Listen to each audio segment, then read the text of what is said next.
numbered over time. OT, baby! I wondered if the congressman was really ready for that, for the OT. Was that good? Were you ready? All right. It was good. That was good. Hard to shock him. You know, I guess I'm not completely surprised why a conversation about the president-elect tweeting wouldn't light up, you know, online. But I am kind of surprised at all the back and forth. So Miss Nanners on our live chat says, I don't care if he covers the tweets, meaning that reporter who says, I'm not going to cover the tweets, I'll just cover what he does. I will still get them. And isn't that the point that you were making? Yeah. Like, any American can see what the president is going to say because he's on Twitter. Yeah. Yeah, we're not going to have to wait 20 years to go through executive papers to find out what was on the president's mind. You will have it right then, and they can't rewrite history. I mean, today a president can say, I didn't really say that at the time. Now it's there. I mean, you will know exactly what he felt at the time. Because I've read that you can't really kill a tweet. Right. If somebody captures it, forget about it. I think it's so interesting to hear other politicians, too, say as well, why would you give up such an effective means of communication? I mean, here you have this tool where you're able to communicate directly with people, you know, not that and if you look at how sort of the point of view has changed from when he started this, and it was sort of like, oh, my goodness, I can't believe this. Is he really doing it? Obviously, he's going to give it up. Like, it's so beneath the dignity of a president. Now we've kind of been through all that, and you say instead, well, look, he has a direct line to the American people. Why on earth would he give it up? Well, and I just wonder, you know, everybody's, especially Democrats, are criticizing him for his use of it this campaign cycle and now as president. I just wonder, in 4 years, you're going to see all the candidates are going to be tweeting. That's my guess, right? It's going to be a tool used by everyone. Yeah, I think it's going to be up to President Trump to know when to use it, too. I think you can overuse something. Just say he could overuse. well, in that case, it could be counterproductive. I mean, it's going to be how it's used is going to whether it works for candidates or not. Yeah. I would like him to stop attacking Saturday Night Live because I do think it's a little juvenile. It's a comedy show, and you're giving them more power to be seen with young people as sort of like the comedic resistance to Donald Trump. And I think there are times when he could censor himself a tad more. He will be our president. I mean, and that show is suffering. I had asked on the air and then got an answer back from our Michael Tamaro in marketing here at Fox News that their ratings are down. And I had said, you know, if the object is to give them oxygen, then that's what it does. If you want to starve them out, then do something else other than tweeting to them. I think it'll be interesting to see, too. Remember when Melania Trump said that her big issue as First Lady was going to be online bullying, and she was just mocked for that like crazy. Obviously, it's a real issue. It's a huge issue. Any mom knows that right now, that it's terrifying to see what kids do to each other online. You know, that no matter how much you try to monitor them as either what they're doing or what kind of behavior they're receiving, it's very hard to do. But she was so mocked for that based on his own behavior online. It'll be interesting to see if she sticks with that and if there's any sort of they come together on that People are so Emily Trex says on the live chat that, you know, about the tweeting, Trump is the people's president. I think people just feel like an ownership. Like, I wonder if you tweet him, if you're living in Pocatello, Idaho, if he'll tweet you back. I wouldn't be surprised. I wouldn't be surprised. Let us know. Southside 631 says OT and high resolution, baby. We have a healthy number of people on our live chat, and I have just asked illegal immigration /wall comments, and I'll read them. So that's another topic that is going to heat up. We know from recent interviews that Mr. Trump is going to make that one of his top priorities. I don't know. Do you get something done by executive order that way, or do you want more of a bipartisan thing? Or do you need it? Does it matter? Yeah, you would, because you have to find a way to get the money. Now, we did pass a law back in 2007. Well, they're going to repay us for the wall, or no? No, they will do it after the fact, but we have to have the money up front. You got to pay for it up front. Pay for it up front, yes. That would have to be done through Congress. But the law is there, so it would have to be put in whatever, let's say, continuing resolution or we adopt, include money in there which could be used for that. But there has to be some congressional action. What's the temperature right now in Congress about that issue? I think Republicans feel it has to be done. I mean, he made a commitment on it, and it's hard to be against it if it's part of overall policy. Secure the border. I mean, again, the cost may be high, but the fact is he made such a commitment on that, would really be undercutting himself. So what are your plans the next couple of days? I'll be at the inauguration, and in fact, I've been told I'm going to open the Congress on Friday. I'm going to be, of course, being the senior Republican from New York, so that's it's one advantage to be around all the time. Which I didn't even know that happened, but yes. So what do you do? I mean, you go up. Is there something you say, or is the music I'll find playing? out. We played some Britney Spears for you here. No, it's inside the House chamber. We actually, Congress has to convene that morning. And then I think we recess to go to the inauguration. It's probably a 2-minute formality, but it's you know, it's an honor to have.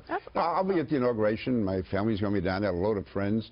They're going to open house, and also people have to get there early though, because it's really a big security crackdown in D.C. And apparently bring an umbrella. Yeah, you can't. For Friday, you can't. That's because it's pointed. Yeah.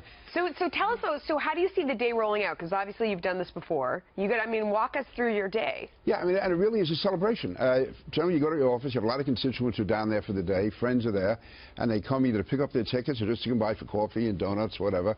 Not too much health food, unfortunately. Yeah. And come by, and then usually about, I guess we have to go about 10 and 10:30 over to the Capitol, and we sort of file in after the House convenes, and we all line up and go out. And then the lines are going to be long, so people go over. You're there about an hour before it actually starts. People just assembling, and it's a lot of music being played. Spirits are high. That's why it so annoys me that these guys aren't going to show up for this. And again, I was there for Barack Obama. I didn't support him at all. But you feel like you're part of America. You're not. Yeah. Well, celebration. Do you think we're also going to see something different in this sense? I mean, President Obama had more than a half a dozen confirmations of nominees for cabinet members on Inauguration Day. Right. I know we don't have a crystal ball, but if you have a big number of the 194 House members who are saying, or excuse me, members in Congress who are saying that they are not going to go to the inauguration, as that number gets more approaching that, it just seems odd to me that those Democrats wouldn't go. And does that mean that they're not going to pass these nominees? Well, fortunately, only the Senate has to vote. I think these are going to be party line votes, and you'll get some Democrats like Joe Manchin and others who will vote with the Republicans, and some of the Republicans from red states. I mean, Democrats from red states. But I think it's going to be mainly party line votes in the Senate. Probably somewhere between 52 and then 3 or 4 Democrats coming on. Yeah. So you think we'll see some on Inauguration Day as we have with other presidents? I don't know. Only one day left, really. Have to do it. Yeah, it's just it's So what do you do after the swearing in? Are you going to watch the parade? Do you go back to give me more? Give me more. Okay, now you go back to the office, and then this time my wife is coming down. I'm not a big for dancing, as you saw, but I'm going to the inaugural ball, and my daughter and her husband and the 2 kids are going to go to the inaugural ball too. Oh, that's nice. Yeah. That sounds like fun. And so actually you don't have as much time as you would think because the traffic is going to be so tight, security is so much. So probably I'll stay there till 3 or 4 o'clock, go back to the apartment, get ready, and then go to the inaugural ball. But again, it's probably going to be a different mood this year because I never remember any hostility in the past. I don't know. And we had Republicans who really you mean because of the protesters that are out? No, just even in the House. I mean, John Lewis is 2 doors down from me. You know, and in the hallway. What do you do when you bump into these people if you're even going to show up? I don't know. What do you do? I don't know. It'll be awkward. And again, Is it really awkward? I mean, because to us, sometimes we don't know what's theater and what's real. Does it really feel yucky? This can be, well, we've never done it before. To actually say a president is not legitimate, that's crossing a line we've never crossed before. He did that with former George W. Bush, former president, and so I would imagine that there's some members of Congress who are still around who remember what that was like. I was there, but I don't remember it. It was no big deal when he did it. But he said about, as we talked about during the commercial break, every Republican since Bush he has a problem with and thinks is racist, George Wallace, illegitimate, and he's lost his sort of power and ammo to criticize on the other side because when everybody is evil and everyone is racist, no one's evil and no one's racist, and that is the message Democrats should be taking and heeding at all costs because it's how Trump got elected, or part of how Trump got elected. Meghan, you brought up an interesting point the other day. Your past does not absolve you from present criticism.